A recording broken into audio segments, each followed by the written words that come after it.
Hello guys, ഇന്ന് നമ്മൾ പോയത് അൽസാജിലാണ്, തുമ്മാമ മോളിലുള്ള അൽസാജ്. അവിടെ ചെന്ന് കയറിയപ്പം നല്ല റഷ്. ആ സങ്കടം മാറാനായിട്ട് ആ പിങ്ക് കളർ ഡ്രസ്സ് ഇട്ട ആളെ കണ്ടപ്പോൾ സന്തോഷമായി. ആളിവിടെ ഉണ്ടല്ലോ എന്നുള്ള പ്രതീക്ഷ. കുറേ നേരം വെയിറ്റ് ചെയ്യേണ്ടി വന്നെങ്കിലും കുറേ ഡിസ്കഷനൊക്കെ കഴിഞ്ഞ് ഇതാ വരുന്നു നമ്മുടെ ചട്ടിച്ചോറ്. ആ വരുന്ന ആളല്ല കേട്ടോ, ആ കൈ കൊണ്ടുവരുന്നത്. ആൾ നല്ല അടിപൊളി ആളാണ്. ഇടപഴകാനും കസ്റ്റമേഴ്സിൻ്റെ അടുത്ത് കോൺടാക്ട് ചെയ്യാനും നമ്മളുടെ അടുത്ത് കൺവിൻസ് ചെയ്യാനും ഒക്കെ അടിപൊളിയായിട്ടുള്ളൊരു ആളാണ്. ആളുടെ പേരെന്നാന്ന് ഞാൻ മറന്നുപോയി. അപ്പോൾ mister unknown, you are too good. പിന്നെ നമ്മൾ ഓർഡർ ചെയ്ത് ഓരോരോ ഐറ്റമായിട്ട് അവർ കൊണ്ടുവരാൻ തുടങ്ങി. ഇതിൻ്റെ പേരാണ് ഗൈസ് ബിലാരി ചിക്കൻ മന്തിയും ബിലാരി ബീഫ് മന്തിയും.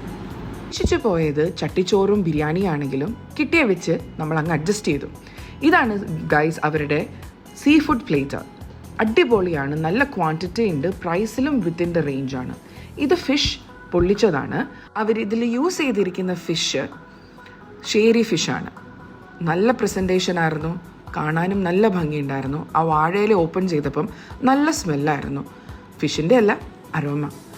ആ ടൊമാറ്റോസും ഓണിയനും എല്ലാം കാരമലൈസ് ചെയ്ത ആ ഒരു ടെക്സ്ചറും ആ ഫിഷിനെ കാണാൻ അടിപൊളിയായിരുന്നു. ഷേരി ലുക്സ് സോ ബ്യൂട്ടിഫുൾ. ഇനി നമുക്ക് അപ്പനോട് ചോദിച്ചു നോക്കാം എങ്ങനെയുണ്ടെന്ന്, അപ്പന് ഇഷ്ടപ്പെട്ടോ ഇല്ലയോ എന്ന്.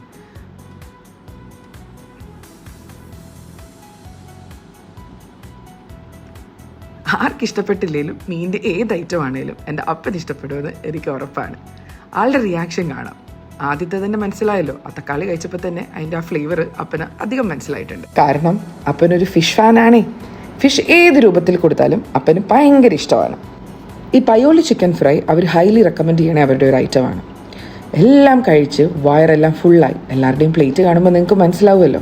എന്നെ കുറച്ച് നേരം വെയിറ്റ് ചെയ്യിപ്പിച്ചതുകൊണ്ട് ഷിയാസുക്ക സങ്കടം കൊണ്ട് എനിക്ക് ഉണ്ടാക്കി തന്ന ഡിസാണ് ഗൈസ്, ചുമ്മാ പറഞ്ഞതാണ്. പക്ഷേ സാധനം അടിപൊളിയായിരുന്നു. അവക്കാഡോ ആയിരുന്നു ബേസ്, അവക്കാഡോ ഫ്രൂട്ട് സലാഡ്. പിന്നെ ജ്യൂസ് വന്നു, നാരങ്ങ വെള്ളം വന്നു, മാംഗോ സ്റ്റിക്കി റൈസ് വന്നു. എല്ലാം ഔട്ട്സ്റ്റാൻഡിങ്. ആ റൈസ് പൊട്ടിക്കൊരു ഓവർ കുക്ക്ഡ് ആയിരുന്നു, പക്ഷേ ആ sauce was so amazing, so creamy, so smooth.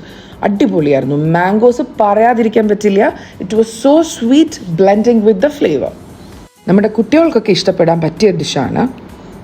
ഒരു സ്വീറ്റ്നെസ്സും ആ ഒരു ക്രീമി ടെക്സ്ചറും റൈസ് നന്നായിട്ട് കുക്കൊക്കെ ആയപ്പോൾ അവർക്ക് അടിപൊളിയായിട്ട് ഇഷ്ടപ്പെടും. ഇദ്ദേഹത്തെ എവിടെയോ കണ്ട് നല്ല പരിചയമില്ലേ ഗൈസ്? എന്നാൽ ഇങ്ങോട്ട് നോക്കൂ, ഇതാണ് നമ്മുടെ അൽസാജിൻ്റെ സ്വന്തം ഷിയാസിക്ക. അൽസാജിൽ വന്നിട്ട് ഷിയാസിക്ക ഉണ്ടാക്കി തരുന്ന ജാക്ക് ഫ്രൂട്ട് ഡിലൈറ്റ് കഴിക്കാണ്ട് പോകാൻ പറ്റുമോ? അതുകൊണ്ട് ഷിയാസിക്കനെ കൊണ്ട് നന്നായിട്ട് ബ്ലെൻഡ് ചെയ്ത് മിക്സ് ചെയ്ത് ഒരു ജാക്ക് ഫ്രൂട്ട് ഡിലൈറ്റ് ഉണ്ടാക്കി. ഇദ്ദേഹത്തിൻ്റെ സ്റ്റോറി ഭയങ്കര ഇൻസ്പയറിംഗ് ആണ് ഗൈസ്. നിങ്ങൾ അൽസാജിൽ ചെല്ലുമ്പോൾ തന്നെ അവരുടെ കൗണ്ടർ ടോപ്പിലുള്ള പേപ്പറിൽ തന്നെ ആളുടെ സ്റ്റോറി എഴുതിയിട്ടുണ്ട്. അത് ഭയങ്കര ഇൻസ്പയറിംഗ് ആണ്. ഷിയാസിക്ക, as a Keralite, as an Indian, we are really proud of you. അങ്ങനെ ഷിയാസിക്ക ഉണ്ടാക്കി തന്ന ജാക്ക് ഫ്രൂട്ട് ഡിലൈറ്റൊക്കെ ടേസ്റ്റ് ചെയ്ത് അടിപൊളിയായിരുന്നു ഗൈസ്.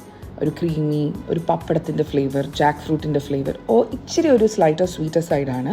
പക്ഷേ എന്നാലും എല്ലാം കൂടെ ബ്ലെൻഡ് ചെയ്ത് വരുമ്പോഴത്തേക്കും നമുക്ക് അടിപൊളിയായിട്ട് ഇഷ്ടപ്പെടുന്ന ഒരു ഫ്ലേവറാണ്. ആ ചിരിയുടെ പിന്നിലെ സീക്രട്ട് എന്ന് പറഞ്ഞാൽ ഇതെൻ്റെ ഡയറ്റീഷ്യൻ കാണുമല്ലോ എൻ്റെ ദൈവമേ എന്നുള്ള ഓർത്തുള്ള ചിരിയാണ് കേട്ടോ ഗൈസ്. എനിവേസ് അടിപൊളിയായിരുന്നു ഗൈസ്. വേറെ ഒരു കാര്യം എടുത്തു പറയേണ്ടതെന്ന് പറഞ്ഞാൽ അവിടുത്തെ പ്രൈസിങ് പോക്കറ്റ് ഫ്രണ്ട്ലി ആണ്.